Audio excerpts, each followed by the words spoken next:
नमस्कार मित्रांनो, स्वागत आहे तुमचं द युनिक अकॅडमी पोलीस भरतीवरती। मित्रांनो, हा प्रश्न आहे पुरणपोळी या शब्दाचं लिंग ओळखायचं आहे। चला तर पाहूया की लिंग कसं ओळखू शकतो आपण। Let's see.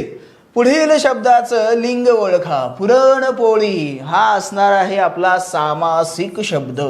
काय म्हणतो याला? सामासिक शब्द। आणि सामासिक शब्दामध्ये मित्रांनो काय करायचंय तर इथं दोन शब्द असतात, पुरण आणि पोळी। ज्यावेळी सामासिक शब्दाचं लिंग ओळखायचं असतं त्यावेळी जो शेवटचा शब्द आहे आणि त्याचं जे लिंग असेल तेच लिंग त्या पूर्ण शब्दाचं असतं। मग इथं तुम्हाला काय पाहायला मिळतंय? पुरण, ते पुरण। मग ते देऊ का आपण लिंग? नाही, कारण शेवटी कोण आहे? पोळी।